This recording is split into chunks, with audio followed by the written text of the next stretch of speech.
उत्तर प्रदेश के अमेठी जनपद में पिछले एक वर्ष से भी ज्यादा समय से चली आ रही आरिफ और सारस पंछी की दोस्ती मंगलवार को आखिरकार टूट ही गई, क्योंकि मंगलवार को वन विभाग की टीम आरिफ के घर पर पहुंची और आरिफ से एक पेपर पर हस्ताक्षर करवाया और सारस पंछी को अपने साथ लेकर समस्तपुर पंछी विहार में सारस को छोड़ दिया गया। जब वन विभाग की टीम सारस पंछी को अपने साथ आरिफ के घर से लेकर चलने लगी तो वन विभाग की टीम ने आरिफ को भी अपने साथ समस्तपुर पंछी विहार चलने को कहा, क्योंकि वन विभाग की टीम को पता था कि यदि आरिफ साथ नहीं चलेंगे तो ये सारस पंछी भी आरिफ को छोड़कर नहीं जाएगा।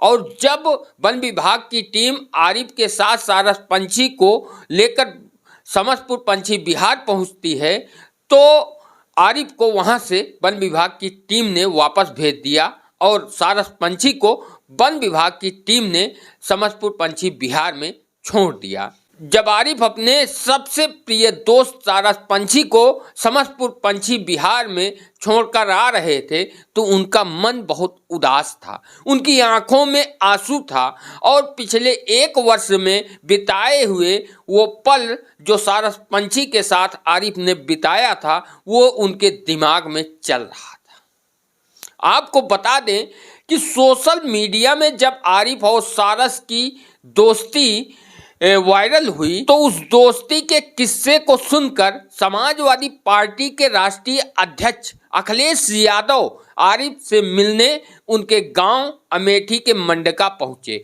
और अखिलेश यादव आरिफ के साथ साथ उनके सबसे करीबी दोस्त सारस पंछी से मुलाकात की, साथ ही साथ दोनों के साथ फोटो भी खिंचवाई।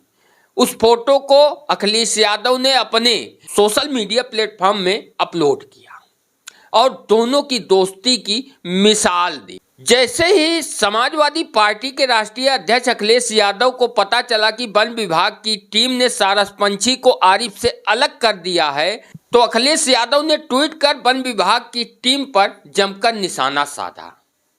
और आपको बता दें कि अखिलेश यादव ने प्रेस कॉन्फ्रेंस कर सारस पंछी और आरिफ की बात को लेकर उत्तर प्रदेश की योगी सरकार पर जमकर निशाना साधा है। अखिलेश यादव ने कहा है कि आरिफ से सारस पंछी इसलिए छीन लिया गया क्योंकि मैं उनसे मिलने के लिए उनके घर गया था, जिसके कारण वर्तमान सरकार ने आरिफ से उसका सारस पंछी छीन लिया। अखिलेश यादव ने अप्रत्यक्ष रूप से प्रधानमंत्री नरेंद्र मोदी पर भी निशाना साधा है। अखिलेश यादव ने कहा है कि जिस तरह से सरकार ने सारस पंछी को आरिफ से अलग कर दिया है तो उस मोर को भी उनसे अलग कर देना चाहिए जो पिछले एक वर्ष से मोर को दाना खिला रहे थे। उन्होंने क्या कुछ कहा, आइए देखते हैं इस वीडियो को। और साथ ही साथ हमारे आरिफ बैठे हैं, इनको कौन नहीं जानता। इन्होंने जो सारस के साथ मित्रता दिखाई और सारस की जो सेवा की उसका परिणाम ये हुआ कि सारस इनका मित्र बन गया। ये कम देखने को मिला होगा कि एक सारस किसी आदमी के साथ ऐसा रहने लगे और उसका व्यवहार बदल जाए। और स्वाभाविक है कि इन्होंने सेवा की उसकी, और उस समय जब वो चोटिल था, चोट लगी थी, उसको टांग टूट गई थी, सारस की सेवा की, साथ साथ मित्रता हुई। और ये तो स्टडी का सब्जेक्ट है कि सारस कैसे इनके पास रह गया, रुक गया, ठहर गया, क्योंकि सारस के बारे में बहुत सारी कहानियां हैं, बहुत सारी जानकारियां हैं। इनसे सारस इसलिए छीन लिया गया क्योंकि मैं इनसे मिलने चला गया। सारस इनसे छिना इसलिए केवल मैं इनसे मिलने चला गया, मैं इन्हें बधाई देने चला गया। क्या यही लोकतंत्र है? अरे लोग कुत्ते बिल्ली पाले हुए हैं। मुझे याद है किसी ने बिल्लियां पाली थी और संख्या बढ़ गई, वो पड़ोसियों के घर चली गई थी और न जाने कितने पालतू कुत्तों ने कितनों को काटा है। सरकार ने क्या किया? अगर सरकार सारस को छीन रही है तो सरकार को उनसे भी मोर छीन लेना चाहिए जो मोर को दाना खिला रहे थे। क्या सरकार की हिम्मत है वहां पहुंच जाने की? किसी अधिकारी की क्या हिम्मत है वहां जाए और मोर को ले आए वहां से? ये केवल इसलिए किया सरकार ने क्योंकि सारस से और सारस को पालने वाले आरिफ से मैं मिल करके आ गया। मुझे याद है कानपुर में जब समाजवादी पार्टी के विधायक से मैं मिलने गया, सरकार ने उसका ट्रांसफर कर दिया। आजम खान साहब या उनका परिवार इसलिए तकलीफ परेशानी में है क्योंकि वो समाजवादी है। ये अधिकारी जो अन्याय कर रहे हैं, हम तो इनसे कहेंगे अन्याय कर लो, मन भर लो, पेट भर ले, लेकिन जो ये आप काम कर रहे हो इसका क्या संदेश जा रहा है? मुझे याद है अधिकारियों ने इटावा से सारस संरक्षण के लिए एक वो बना रहे थे रिसर्च सेंटर, उसको भी छीना इन्होंने। ये न केवल आम लोगों के दुश्मन हैं, किसानों के दुश्मन हैं, ये पेड़ पंछियों के भी दुश्मन हैं। आपको बता दें कि सारस पंछी और आरिफ की दोस्ती की कहानी बहुत ही अद्भुत है। एक इंसान और एक पंछी की जिस तरह से दोस्ती सोशल मीडिया में वायरल हुई कि आप जब भी अपना सोशल मीडिया खोलेंगे तो आपको आरिफ और सारस पंछी की वीडियो या खबर जरूर देखने को मिल जाती रही होगी, लेकिन अब आप उन दोनों को एक साथ नहीं देख पाएंगे। आरिफ की मुलाकात सारस पंछी से आज से ठीक 1 वर्ष पहले जब सुबह सुबह आरिफ अपने घर से अपने खेत की तरफ जा रहे थे तो उन्हें एक खेत में एक सारस पंछी तड़पता हुआ दिखाई दिया।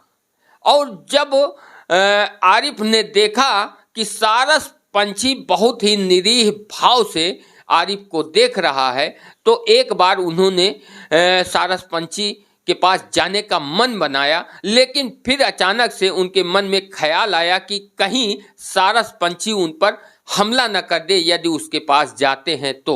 लेकिन जब आरिफ को सारस पंछी का दर्द देखा नहीं गया तो आखिरकार हिम्मत बांधकर आरिफ सारस पंछी के पास जाते हैं और जब उसके पास पहुंचते हैं तो आरिफ देखते हैं कि सारस पंछी की एक टांग टूटी हुई है। आरिफ से देखा नहीं गया।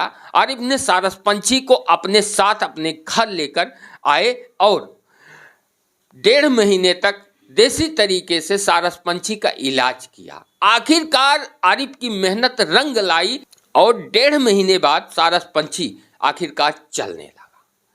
जब सारस पंछी चलने लगा तो आरिफ उसे लेकर एक दिन खेत में गए और वहां पर उन्होंने छोड़ दिया।